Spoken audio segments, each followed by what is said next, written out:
Dunia fantasi, dunia ajaib yang mempesona. Hai everyone, untuk intro kali ini dimulai dari saya. Di sini kita sedang menunggu di lapangan. Ada Surya, Virya, Dustin, Vitaya, dan teman rekan saya itu Meta. Hari ini kita akan field trip ke Dufan. Di sini kita akan menaiki bus nomor 3. Dimana di bus 3 ini ada dari kelas saya 12 IPS dan juga kelas 10B. Dari sekolah kita ke Dufan jaraknya sekitar 40 km. Di sini kita berangkat dari jam setengah 8 sampai di Ancolnya itu jam 9-an. Dan ternyata sesampai di Dufan tempatnya itu masih sepi, ditambah lagi kita agak kecepatan datangnya karena di Dufan itu sebenarnya bukanya di jam 10. Halo guys, jadi sudah ada di Dufannya. Di sini terdapat jelas di sini ya. Dan di sana tuh ada banyak wahana. Jadi entah kita coba satu-satunya. Oke? Lalu saya ingin menjelaskan sedikit terkait sejarah Dufan. Jadi, dunia fantasi atau bisa dibilang Dufan adalah taman hiburan yang terletak di kawasan Ancol, Jakarta Utara. Tempat ini dibuka secara resmi pada 29 Agustus 1985 dan dirancang sebagai kawasan rekreasi terpadu oleh pemerintah DKI Jakarta sejak tahun 1966. Dufan ini dikenal sebagai taman hiburan pertama dan terbesar di Indonesia yang dimana taman ini menghadirkan konsep entertainment yang artinya menggabungkan hiburan dengan edukasi seperti kebudayaan melalui wahana interaktif seperti istana boneka, teater simulator, dan area bertema internasional seperti Eropa, Amerika, dan Asia.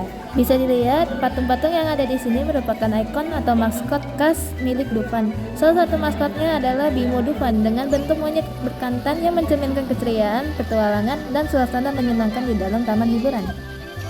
Di sini terdapat peta lokasi Dufan, di mana faktanya Dufan memiliki luas sekitar 21 hektar dengan total 34 wahana.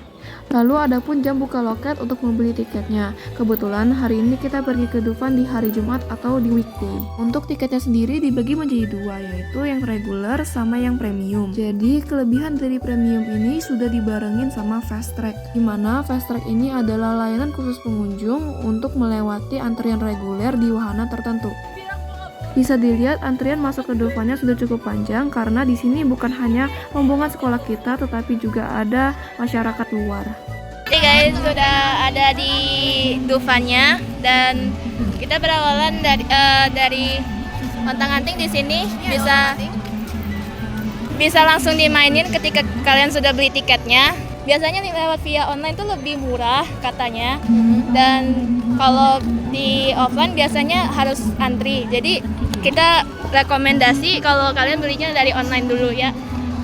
Nanti informasi fast tracknya kita akan tunjukin di video selanjutnya. Oke. Di sini saya dan teman-teman saya membeli jalur fast track. Walaupun sebenarnya hari yang kita datangin itu tidak terlalu ramai. Gak apa-apa, it's fine, yang penting enjoy. Jadi ini adalah wahana pertama kita yaitu ontang-anting. Kalau dari saya sendiri, ini bukan pertama kalinya saya naik ontang-anting. Jadi bagi saya ini permainan yang cukup familiar untuk dimainin. Menurut saya wahana ini cocok untuk pemula karena dia tidak begitu ekstrim. Namun jika tidak terbiasa bisa membuat pusing. Selanjutnya ada wahana kedua kita yaitu baling-baling. Dari segi wahana kita akan diputar-putar seperti baling-baling dan wahana ini cukup banyak tempat duduk untuk dinaiki. Jadi gak harus banyak makan waktu untuk menunggu. Saran saya bagi yang takut atau gampang kaget jangan menaiki baling-baling karena wahana ini memberi rasa geli di dada. Tambahan lagi, tentu saja wahana ini tidak beginner friendly. Lalu menurut saya sebagai pemula, wahana ini cukup menantang diri saya untuk terus berani dan juga mempercayakan diri saya dalam permainan ini. Sehabis dari baling-baling, kita coba mengistirahatkan diri dengan bermain zigzag atau yang biasanya disebut sebagai bom-bom car. Awalnya saya ingin main sendiri, namun ternyata mobil yang saya naiki itu tidak ada sabuk pengamannya, sehingga saya mau tidak mau harus bergabung dengan yang lainnya. Di sini saran saya, Dufan bisa memperhatikan dan mengutamakan keamanannya dalam suatu permainan. Selanjutnya ada wahana keempat kita yaitu burung tempur. Pada saat kita main burung tempur ini sangat disayangkan cuacanya sangat terik yang membuat wahananya panas karena besi yang di wahananya. Namun juga sangat disayangkan pada saat kita main ada beberapa kendala dalam wahana tersebut. Contohnya saya sendiri yang mencoba untuk menekan tombol untuk naik ke atas, sangat disayangkan tidak terjadi apa-apa dan hanya menunggu sampai wahananya selesai. Jadi saran saya terhadap wahana ini jangan dimainkan jika di waktu siang, dan untuk Dufan mungkin harus perawatannya lebih banyak terhadap wahana satu ini. Wahana selanjutnya yaitu Histeria. Nah, Histeria ini dulu di Dufan terkenal karena wahana ekstrimnya yang dikarenakan kalian akan dilontarkan ke atas dan turun secara tiba-tiba. Akan sangat disayangkan pada saat saya datang berkunjung ke Dufan untuk hari ini, Histerianya hanya dilaksanakan cuma 1 kali putaran dan tidak 2 kali putaran. Jadi kesannya tidak menegangkan dan hanya cuman dikagetkan untuk sementara. Jadi saran saya ketika kalian main wahana ini jangan berekspektasi kebanyakan. Karena kepanasan, kita berencana untuk ngadem di wahana Ice Age. Jadi di wahana ini kita mengikuti alur cerita dari tayangan filmnya. Dan awalnya kita kira permainan ini hanya berupa pertunjukan film dan animatronik saja. Namun ternyata juga ada kejutannya seperti luncuran roller coaster dan juga ada cipratan airnya. Oke guys, kita udah kunjungin wahana Ice Age ini. Ya kita lumayan basah sih, kalau yang di samping itu basah, kalau di tengah enggak. Ya. Jadi pengalaman kita, menurut kita gimana? Menurut kita berdua di dalam wahananya itu masih belum ada yang terawat jelas. Ya, Masih ada yang rusak dan belum diperbaiki total gitu. Tapi so far animatroniknya sih bagus aja. Nah, itu dia. Pergerakan juga bagus. Cuman mungkin ada beberapa yang perawatannya kurang, kayak misalnya bola matanya tiba-tiba yang sebelahnya itu kurang ada pewarnaan kayak Nah gitu. itu ya, ada yang masih belum kecat pula ya istilahnya. Nah, ya. Tapi oke sih. So far oke. Bagus. Ratingnya kemungkinan 7 lah. Ya, oke. 7 lah. Bagus. Ya. Mantap. See you at the wahana selanjutnya. Next kita ada naik di wahana kora-kora. Jadi bisa dilihat wahana kora-kora ini berbentuk kapal yang berayun-ayun. Sebentar lagi kita akan menaikkannya dan kita lihat seseru apa. Percayalah, walaupun wahana ini terlihat simpel, hanya berayun maju mundur saja, tetapi jika kita duduk di paling ujung ke depan atau belakang, dipastikan jantung Anda akan copot. Lalu, efek akhir dari permainan ini sangatlah memusingkan dan membuat mual juga. Wahana selanjutnya yaitu alap-alap. Bisa disaksikan dulu video permainannya. Jadi guys, kita sudah ke wahana selanjutnya yang bernama Dia roller coaster mini. ya itu dia roller coasternya. Ya, jadi nanti kita rating setelah selesai. Roller coaster ulat. Yeah. Tangannya nggak usah.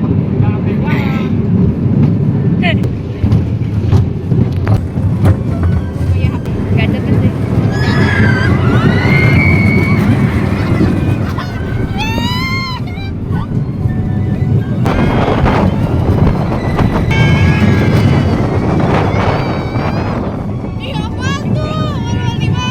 Itu istana boneka.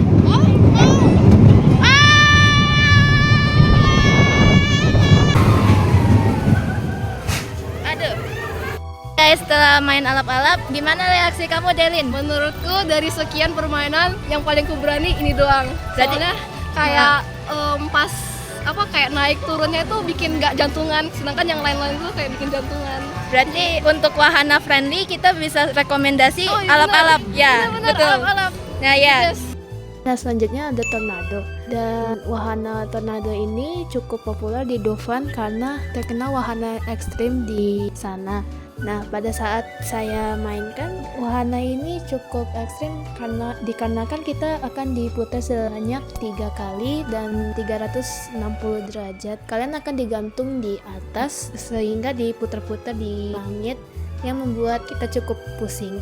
Dan kritik saya dari wahana ini dikarenakan masih ada kendala, masih banyak korban yang tergantung di wahana tersebut karena masih ada kerusakan yang belum diperbaiki. Jadi adanya kemacetan di wahana tersebut.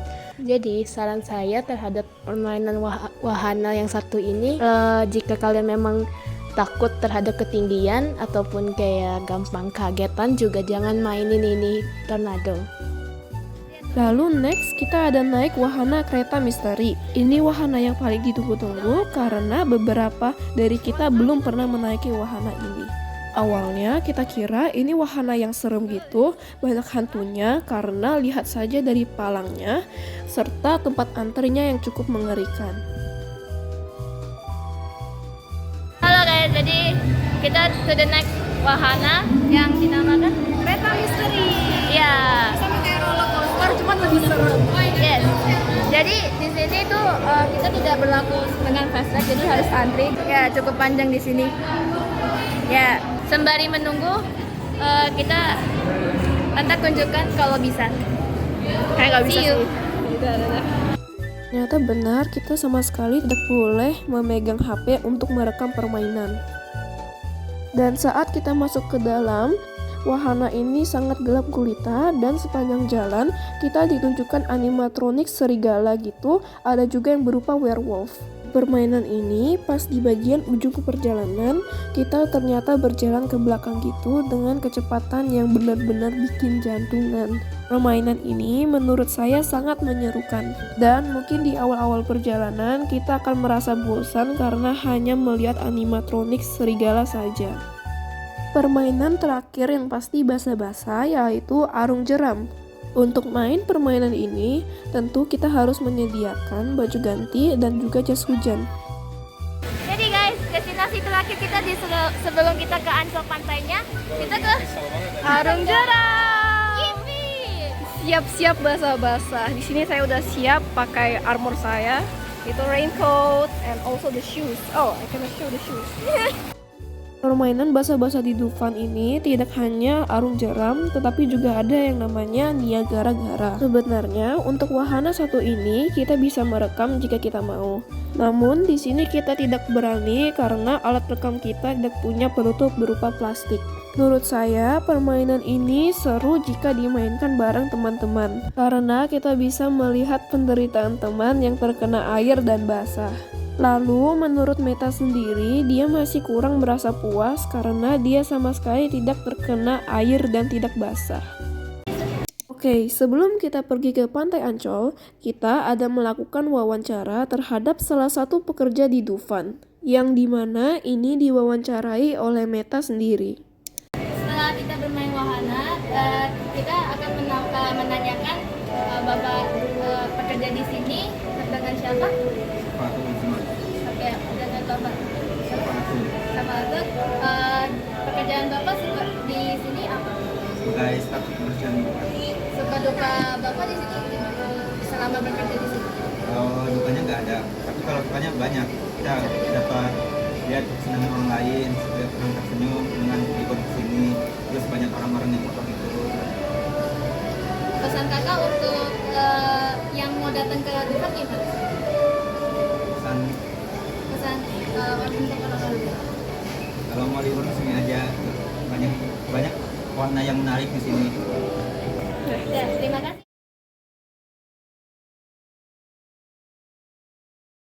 Bermain wahana dan interview beberapa staf di sini, kita akan pergi ke destinasi selanjutnya yaitu Ancol. Jadi kita let's go ke sana. Selama di Pantai Ancol ini, kita hanya menikmati sunset dan juga makan-makan. Lalu beberapa dari kita juga ada yang ikut naik perahu, yang dimana sekali keliling Pantai Ancol ini dikenain harga 20.000 per orang. Halo guys, jadi kita sudah nyampe di destinasi kita di Pantai Ancol seharusnya. Tadi kita koreksi dikit. Ancol, bro. Ya. Coba di tip. Oh ya, aku gak bisa. Nggak bisa. Kita tidak lama-lama di Pantai Ancol ini, karena saat hari sudah gelap, hujan pun mulai turun deras. Pada akhir video ini, kami ingin menunjukkan beberapa foto kenangan selama di Dufan maupun di Pantai Ancol.